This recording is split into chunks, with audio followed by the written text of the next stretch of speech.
જય સ્વામિનારાયણ વિદ્યાર્થી મિત્રો, આપણે 3 વિડિયો લેક્ચર પૂરા કર્યા. આજે ચોથા વિડિયો લેક્ચરની અંદર આગળના જે 3 વિડિયો લેક્ચરમાં આપણે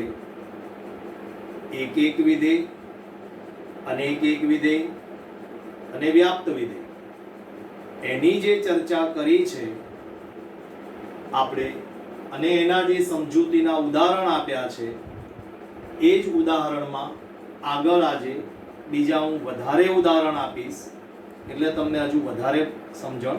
તો આજે બીજા ઉદાહરણો તમને સમજાવવા પ્રયત્ન કરું છું.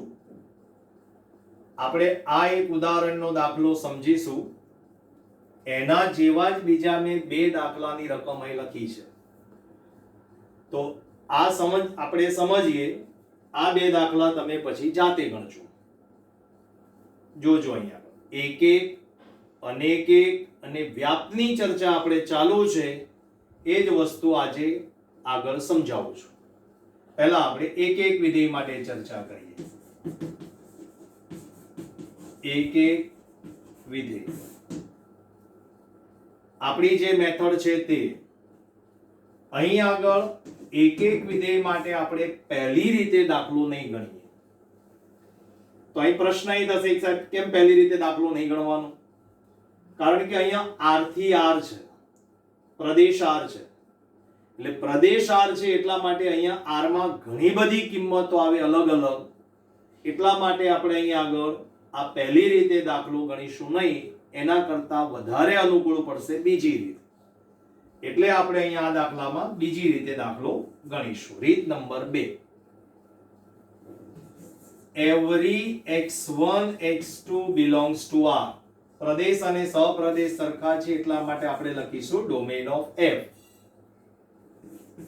fx1 બરાબર fx2. આ આપણી બીજી મેથડ છે. એક વિધેયમાં આપણે 2 મેથડ આપી છે, એની આ રીત નંબર 2. fx1 બરાબર fx2.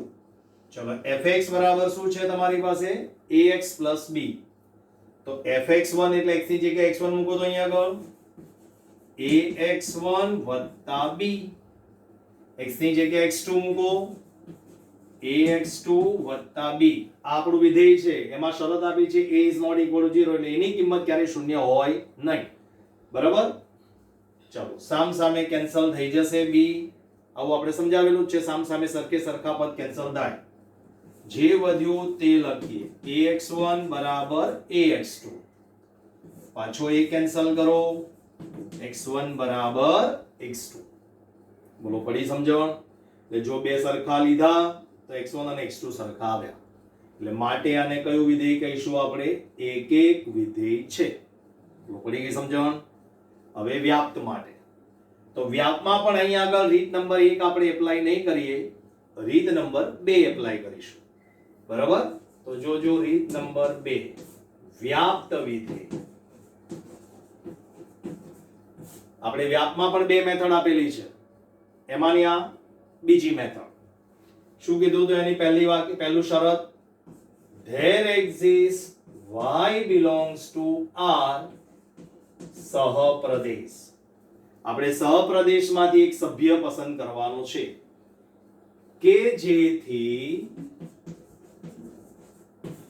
fx બરાબર y થાય. વ્યાપ્તમાં તમે કોઈ પણ દાખલો ગણો, એની બીજી મેથડમાં ગણો તો આ તમારી પાસે વાક્ય આટલું ફિક્સ છે, આટલું તો આવે જ, ગમે તે દાખલો આવે. બરાબર? હવે fx શું છે આપણી પાસે? અહીંયા આગળ ax + b છે. તો fx ની જગ્યાએ મૂકો અહીંયા આગળ ax + b બરાબર y. આમાં આપણે હવે x ને સૂત્રનો કર્તા બનાવવાનો છે. ચલો b ને સામે લઈ જાઓ, a ને છેદમાં લઈ જાઓ, એટલે x બરાબર y - b છેદમાં a. અહીંયા a અને b કોઈક સંખ્યા છે, જે એટલા માટે મેં જો તમને અહીંયા ઉદાહરણ આપ્યા છે આના જેવા જ. જો અહીંયા આગળ અને આની સાથે સરખામણી કરો તો a બરાબર 5 આવે, b બરાબર 7 આવે. અને આની સાથે સરખામણી કરો તો x નો સહગુણક a કહેવાય, એટલે -3 થાય. a બરાબર અને b બરાબર કેટલા છે? 2. એટલે a કે b બેમાંથી એકે શૂન્ય છે નહીં. હવે x ની કિંમત તમને શેમાં મળવી જોઈએ? પ્રદેશમાં. આવું આપણે કીધું હતું ગયે વખતે. તો x બરાબર y minus b upon a. આપણને ખબર કેવી રીતે પડે સાહેબ કે આ કિંમત આપણી પાસે પ્રદેશમાં આવે છે કે નહીં? તો a અને b તો સંખ્યા છે, y તમે શેમાંથી લીધો? r માંથી, એટલે r માં ગમે તે સંખ્યા લઈ શકાય. તો અહીંયા તમે y ની કોઈ પણ કિંમત મૂકો, એની b માંથી બાદ કરો, એ વડે ભાગો, જવાબ તો તમને શેમાં મળવાનો? r માં. પૂર્ણાંક મળે, અપૂર્ણાંક મળે, સમય મળે, અસમય મળે, આપણે એની સાથે કોઈ મતલબ નથી, પણ ટૂંકમાં જવાબ તમારી પાસે શેમાં આવવાનો? r માં. અને આપણો પ્રદેશ કયો છે અહીંયા આગળ? r.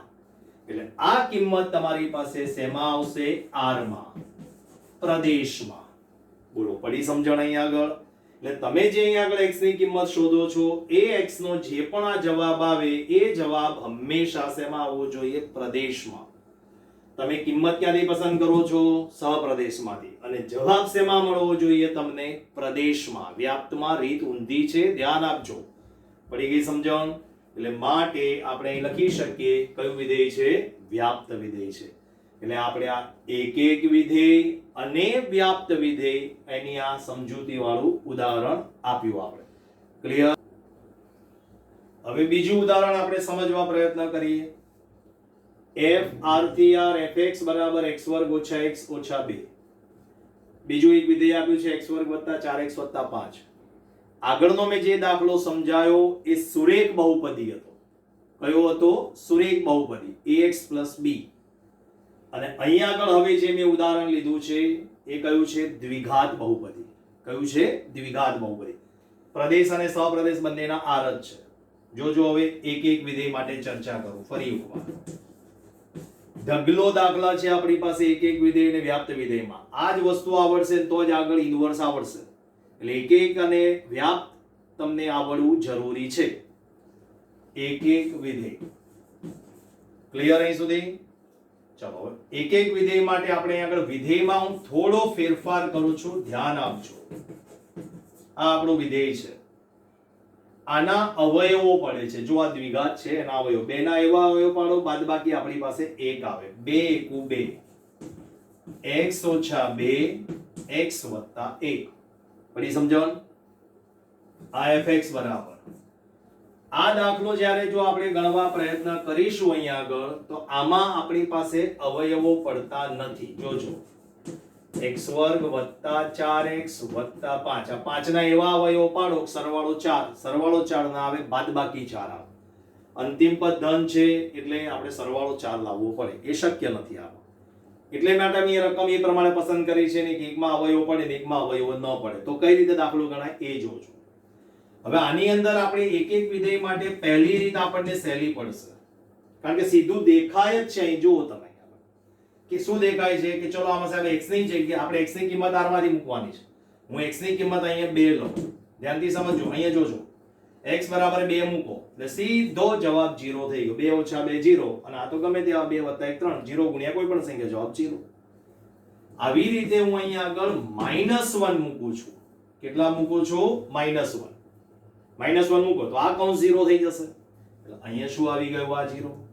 ભિન્ન કિંમતો પણ જવાબ કેવાયા સરખા. એટલે આને એક એક વિધેય કહેવાય નહીં. તો શરત શું લખીશું?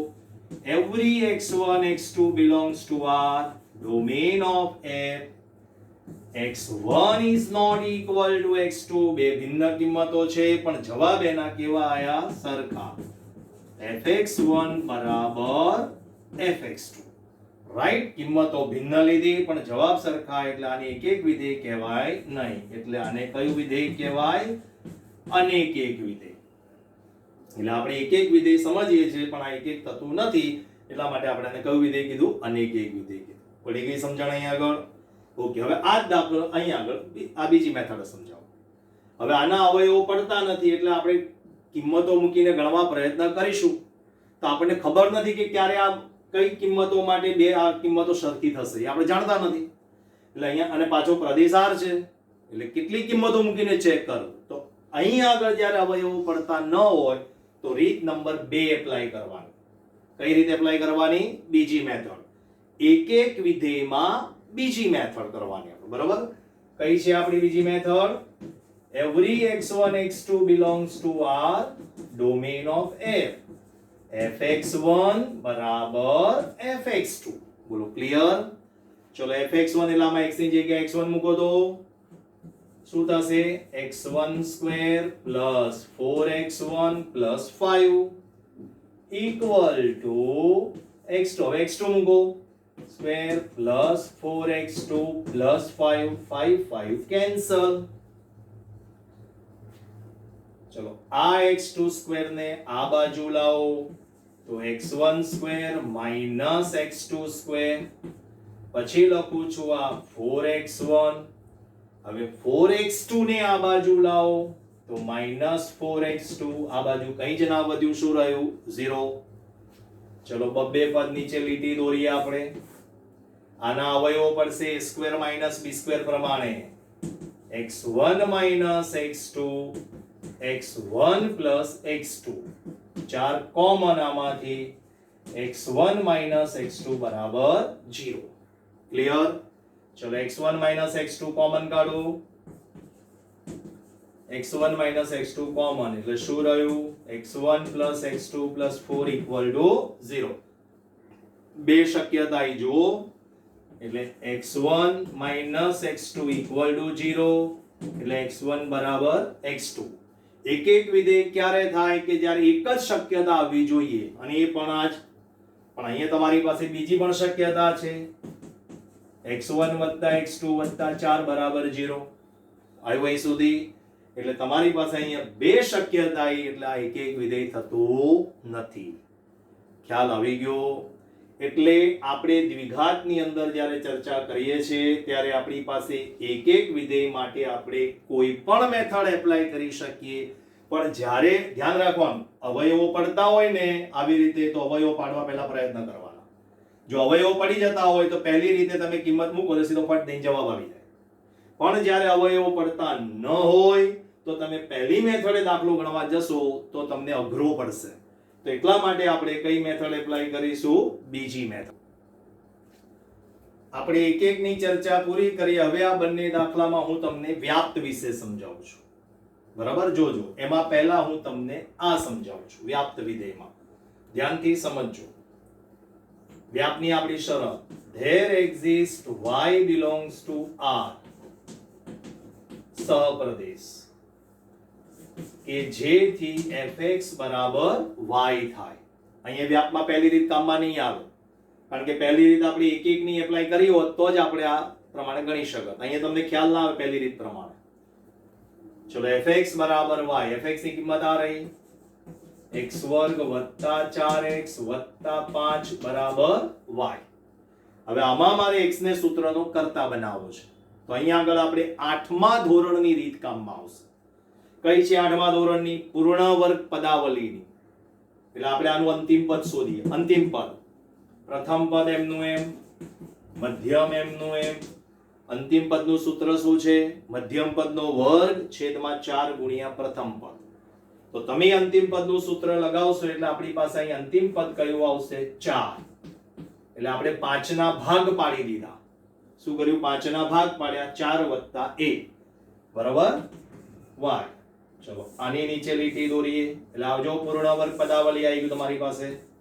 એટલે x વત્તા 2 એનો વર્ગ એકડાને સામે લઈ જાઓ y માઈનસ 1 વર્ગમૂળ લઈ લો. x વત્તા 2 બરાબર વર્ગમૂળમાં y માઈનસ 1. હવે વર્ગમૂળ આવે તો પાછી બે શક્યતા કારણ કે r માં છે પ્રશ્ન. એટલે અહીંયા તમારી પાસે બે શક્યતા તમે લઈ શકો. x ને સૂત્રનો કર્તા બનાવો તો -2 plus minus y minus 1. Check કરીએ આપણે y શેમાંથી લો છો? r માંથી. હવે r માંથી લેતો અહીંયા આગળ તો અહીંયા મારી પાસે જો r માંથી લીધી કિંમત આપણે હવે 1 મૂકો ચલો તો આપણને કોઈ વાંધો નથી. 1 મૂકીશું તો 1 ઓછા 1 0 થઈ જશે. તો જે પણ જવાબ મળશે એ તમને પ્રદેશમાં મળી જશે. પણ y ની કિંમત તમે r માંથી લો છો એટલે ઋણ પણ લઈ શકાય. ધારો કે મેં y ની કિંમત -10 લીધી તો -10 ને -1 કેટલા થયા? -11 ને ઋણ સંખ્યાનું વર્ગમૂળ નીકળશે નહીં. ક્લિયર. એટલે આ કિંમત તમારી પાસે પ્રદેશમાં આવશે નહીં. બરોબર સમજણ પડી ગઈ. જો અહીં આગળ સહપ્રદેશમાં થોડો ફેરફાર કરવો એવો છે એકાદ દાખલો દ્વિઘાત સમીકરણનો કે જેથી સહપ્રદેશમાં જો થોડો ફેરફાર કરું ને તો એ વ્યાપ્ત વિધેય માટે આપણે પ્રયત્ન કરી શકીએ એની અંદર એ આવી શકે. પણ અત્યારે આ દાખલામાં આપણી પાસે r થી r છે એટલે આપણે ચર્ચા એની જ કરીએ છીએ. એટલે y ની સંખ્યા તમે જો શૂન્ય પણ લેશો અથવા 1 થી નાની ટૂંકમાં તો વર્ગમૂળની અંદર તમારી પાસે શું આવશે જવાબ ઋણ સંખ્યા. તો પછી એ ઋણ સંખ્યાનું વર્ગમૂળ નીકળશે નહીં. અને 99% દાખલા બધા એવા આવશે દ્વિઘાત વિધેય, દ્વિઘાતની વાત કરું છું, કે જે એક પણ નહીં હોય અને વ્યાપ પણ નહીં હોય. બહુ ઓછા કદાચ 1% દાખલો એવો હોઈ શકે કે જેમાં દ્વિઘાત સમીકરણનો દાખલો એક કે વ્યાપ્ત બની શકે. ખ્યાલ આવી ગયો? આવશે ત્યારે ચર્ચા કરીશું આપણે. હવે આ દાખલો સમજાવું. જુઓ, આ જ મેથડ, કોઈ ફેરફાર નહીં. there exists y belongs to r સહપ્રદેશ કે જેથી fx બરાબર y, fx ની કિંમત x² - x - 2 બરાબર y. હવે આપણે આનું અંતિમ પદ શોધવાનું છે. તો અંતિમ પદનું સૂત્ર મેં કીધું એ પ્રમાણે મધ્યમ પદનો વર્ગ છેદમાં 4 ગુણ્યા પ્રથમ પદ. તમે ગણતરી કરજો કેટલું આવે, જોજો અંતિમ પદ કેટલું આવશે, 1/4. ડાઉટ હોય ને તો કન્ફર્મ કરી લેવાનું. પ્રથમ પદનું વર્ગમૂળ કેટલું થાય x, અંતિમ પદનું વર્ગમૂળ કેટલું થાય 1/2 અને એને 2 વડે ગુણો, કેન્સલ. કેટલા વધ્યા તમારી પાસે x, આવી ગયું મધ્યમ પદમાં x. આપણે મધ્યમ બનાવવું જોઈએ, બરાબર? એટલે 1/4 ઉમેર્યા, 1/4 બાદ કર્યા અને આ -2 એમના એમ. પડી સમજણ? ઓકે, ચલો આ પૂર્ણ વર્ગ પદાવલી આની જેમ જ આવી. અહીંયા 5 ના ડાયરેક્ટ ભાગ પડતા હતા એટલા માટે અમે 4 + 1 લખી નાખ્યું. અહીંયા 2 માંથી 1/4 લખ્યા, મને ડાયરેક્ટ ન ફાવે એટલા માટે આપણે પછી પ્લસ માઈનસ કર્યું આપણે. એટલે આ પૂર્ણ વર્ગ પદાવલી આવી ગયું. ચલો આ બે નો સરવાળા બાદબાકી આપણે ચેક કરીએ. તો આ 2 ના છેદમાં 1 મૂકવાનો, લસા લેવાનો. કેટલા થશે? 1 અને આ 8, બંનેની નિશાની સરખી છે એટલે સરવાળો થાય. તો કેટલા થશે? 1 અને 8 9, એટલે 9/4. ચલો 9/4 ને સામે લઈ જાઓ, y + 9/4 વર્ગમૂળ લઈ લો. x - 1/2 બરાબર વર્ગમૂળમાં y + 9/4 પ્લસ માઈનસ 1/2 ને સામે લઈ જાઓ, વર્ગમૂળમાં y + 9/4. હવે જો હું અહીં આગળ આ 9/4 છે, y ની કિંમત લઉં છું, ચલો -9/4. માઈનસ સંખ્યા રેખા દોરીને સમજાવું. ચલો -9/4 લઉં. આ રે -9/4 ભાગાકાર કરો એટલે આશરે -2.25 થાય તમારી પાસે, બરાબર? તો એ કિંમત આપણે મૂકીશું, જવાબ 0 થશે. ઓકે, તો એ વાંધો નહીં આવે. પણ જો અહીં આગળ -9/4 એટલે -2.25 થી નાની કિંમત લઉં, નાની, ધારો કે મેં -3 લીધા, આમાં મૂકો -3. અને જો તમે આનો લસા લેશો તો વર્ગમૂળની અંદર શું આવશે? ઋણ સંખ્યા. ઋણ સંખ્યાનું વર્ગમૂળ નીકળશે નહીં. એટલે આ પણ વ્યાપ્ત વિધેય થશે નહીં. એટલે આ કિંમત તમારી પાસે પ્રદેશમાં આવશે નહીં. એટલે આપણે અહીં લખવાનું does not belongs to, અને એ પ્રમાણે અહીં આવશે ડોમેન ઓફ f.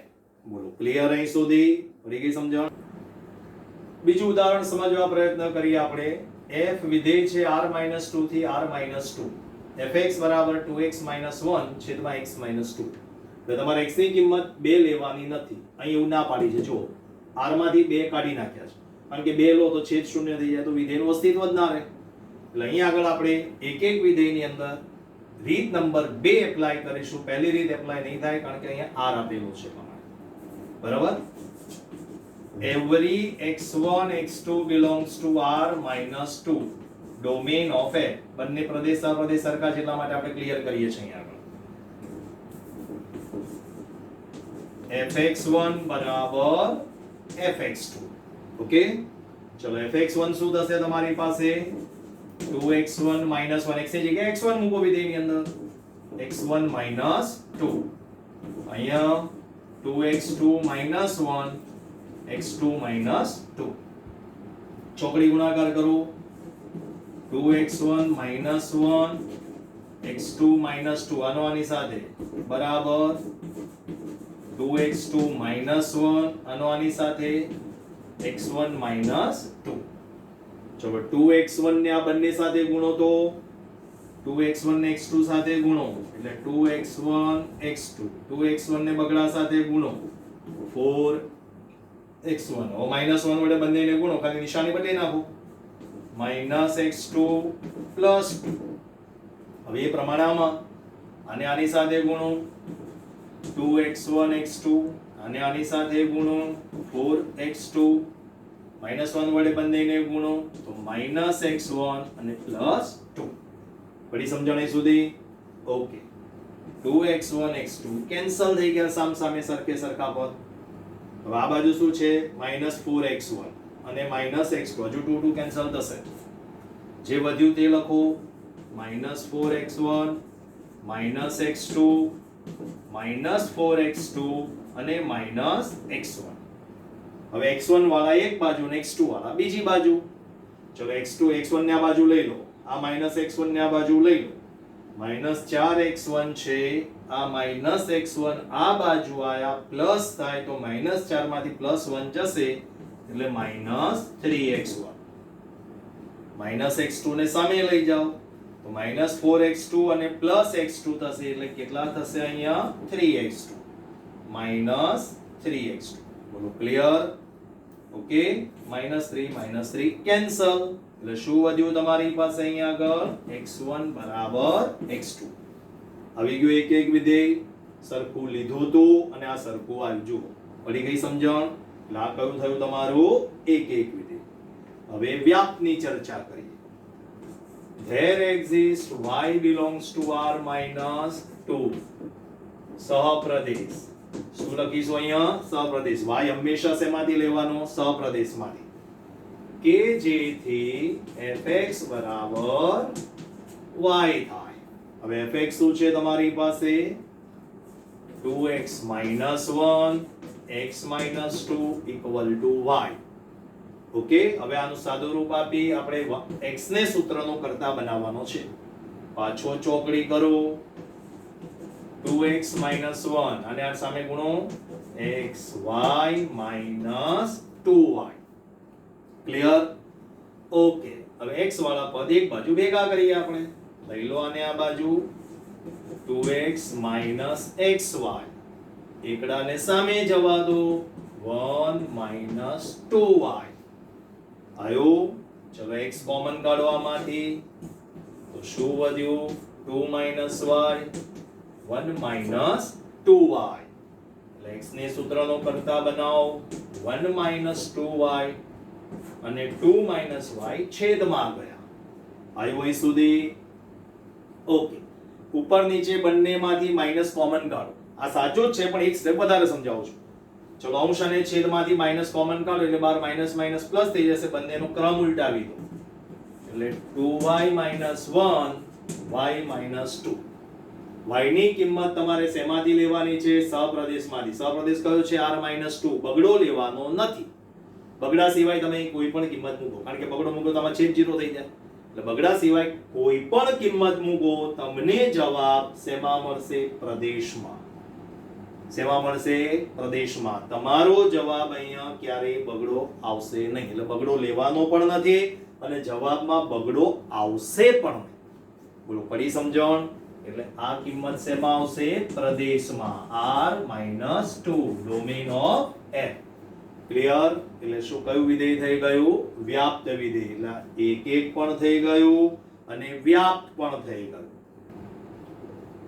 બીજા બે ઉદાહરણ સમજવા પ્રયત્ન કરીએ થોડાક અલગ અલગ ટાઈપના જ ઉદાહરણ સમજાવું છું એટલે તમને લોકોને ખ્યાલ આવે કે આપણે કઈ રીતે એક એક અને વ્યાપ્તનું આપણને સમજણ પડતી જાય છે બરાબર જો અહીં આગળ f વિધેય છે n cross n tends to n f mn બરાબર m plus n અહીં આગળ મેં થોડોક અલગ આપ્યો છે n cross n થી n cross n f mn બરાબર nm આપણો પ્રશ્ન એક જ છે એક એક છે અનેક એક છે કે વ્યાપ છે કયું છે ચેક કરવાનું છે બરાબર જોજો ચલો આ રહ્યો તમારો પ્રદેશ n એટલે n માંથી આ બંનેની કિંમત શરૂઆત 1 થી થાય બરાબર 1 થી નાની કિંમત લેવાની નથી ચલો એક એક માટે આપણે ચેક કરીએ પહેલા એક એક મૂકો 1 1 નાનામાં નાની કિંમત 1 1 અહીં જે બે કિંમત તમે મૂકો ને એ બેનો અહીં સરવાળો કરવાનો છે જુઓ તો 1 વત્તા 1 કેટલા થયા 2.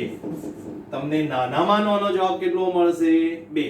કેટલો મળશે 2. 2 થી નાનો જવાબ મળશે નહીં, બરાબર, કારણ કે આપણે n માંથી લેવાના છે. ધારો કે અહીં 1 રાખ્યા અને અહીંયા 2 રાખ્યા, તો જવાબ મારી પાસે શું મળે 1 + 2 3. કોઈ વિદ્યાર્થી કહે સાહેબ હું અહીંયા 2 રાખું ને અહીંયા 1 રાખું તો પણ એનો જવાબ શું મળે 3. એટલે કહેવાનો મતલબ શું છે મારી પાસે અહીંયા આગળ જો કિંમતો મેં બંને ભિન્ન લીધી, જો આ પહેલી કિંમત ને આ બીજી કિંમત, આ 1 2 લીધી, મેં 2 1 લીધી છે, પણ જવાબ મને કેવા મળ્યા અહીંયા આગળ સરખા. તો આ એક એક વિધેય કહેવાશે નહીં. તો કયું વાક્ય લખવાનું? every x1 x2 belongs to n cross n. કિંમતો મેં ભિન્ન લીધી પણ મને જે જવાબ મળે છે એ કેવા મળે છે? સરખા. માટે એક એક વિધેય નથી. બોલો પડી સમજણ? ઓકે, ચલો વ્યાપ્ત માટે ચેક કરીએ. તો વ્યાપ્ત આપણને અહીંથી જ ખબર પડી જશે. તમે બીજી મેથડ એપ્લાય નહીં કરો તો પણ ચાલશે, પહેલી મેથડ થી જ વ્યાપ્ત આવી જશે. જુઓ તમારી પાસે અહીં આગળ નાનામાં નાની કિંમત કઈ આવી? 2. 2 થી શરૂઆત થઈ, 2 3. હવે માનો કોઈ 2 2 મૂકું તો મને જવાબ શું મળવાનો? 4. 2 3 લઉં તો જવાબ શું મળવાનો મને? 5. આપણે અહીંયા કઈ એકે અપૂર્ણાંક કિંમતો લેવાની જ નથી, અહીં બધી ધન જ કિંમત આવશે. તો તમને અહીંયા ક્રમ પ્રમાણે જ બધી મળતી જશે. જુઓ 2 3 4. ધારો કે કોઈ વિદ્યાર્થી એમ કહે સાહેબ હું 1 અને 9 લઉં તો 1 અને 9 કેટલા સરવાળો કરો તો કેટલા થશે? 10. એટલે તમારી પાસે અહીંયા આગળ ટૂંકમાં બધી કિંમતો શેમાં મળશે? n માં, પણ એકડો નહીં આવે. શરૂઆત બગડાવી દઈ. જુઓ એટલે તમારી પાસે આ વિધેય એક એક પણ નથી અને તમારી પાસે અહીંયા આનો જે વિસ્તાર આવે છે એ અને સહપ્રદેશ આપણો છે n. તો વિસ્તાર ને સહપ્રદેશ પણ સરખા થશે નહીં, એટલે આ વ્યાપ્ત પણ થશે નહીં. બોર્ડની પરીક્ષાની અંદર આ જ પ્રશ્ન આખું વર્ષ વિદ્યાર્થી આ દાખલો ગણે, 4 થી 5 વાર એને ગણ્યો હોય, પ્રેક્ટિસ કર્યો હોય, પણ પરીક્ષાની અંદર બોર્ડના પેપર સેટર આમાં થોડો ફેરફાર કરી નાખે. અહીં આગળ કરી દે આ પ્રમાણે n-1, બરાબર. તો આમાં કોઈ ફેરફાર નહીં થાય, એક એક તો બનવાનું જ નથી. પણ અહીંયા જુઓ તમે વિસ્તાર તમારો ક્યાંથી મળે છે? 2 3 4 5 6 ડેશ ડેશ ડેશ. તો અહીંયા તમારે n કરો પણ એમાં એકડો લેવાય ના પાડી છે, તો શરૂઆત અહીં બગડાતી થવાની છે, બરાબર. તો તમારી પાસે અહીંયા સહપ્રદેશ કયો છે? 2 3 4 5 6 જ છે અને વિસ્તાર પણ એ જ મળે છે. તો પછી વિસ્તાર અને સહપ્રદેશ કેવો થઈ જાય? સરખો. તો પછી એને કયું વિધેય કહેવાનું? વ્યાપ્ત. એટલે ધ્યાન રાખવાનું, પરીક્ષામાં રકમ ધ્યાનથી વાંચવાની, એમને એમ ઠપકારે નહીં જવાનું. પડી ગઈ સમજણ? ક્લિયર? ઓકે, ચલો આમાં ચર્ચા કરીએ. હવે એક એક અને વ્યાપ્ત માટે પહેલા એક એક માટે ચર્ચા કરીએ, બરાબર. જોઈએ કિંમતો લઈએ. f1 1 1 1. અહીં જે કિંમત મૂકો ને એને ક્રમ બદલાવી નહીં મૂકવાની છે. જુઓ એટલે બે સરખી કિંમત લેશો તો તમને ખ્યાલ નહીં આવે, બરાબર. તો હું બે અલગ અલગ કિંમત લઉં. ચલો 1 2, તો એનો જવાબ શું આવવાનો? 2 1. ચલો અહીંયા 2 1 લઉં તો જવાબ શું આવવાનો? 1 2. આયો કે નહીં? લો હજુ બીજું લઈએ આપણે. ચલો 5 8, તો અહીં જવાબ શું આવવાનો? 8 5. ચલો અહીંયા લઉં 7 10, તો જવાબ શું આવવાનો? અહીંયા 10 7. લો ધન જ કિંમત લેવાની છે, n ક્રોસ n. અહીંયા જે કિંમત મૂકો એને ક્રમ ઉલટાવીને મૂકો, અહીં m અને n છે, અહીં શું થઈ જાય? n અને m. બોલો પડી સમજણ?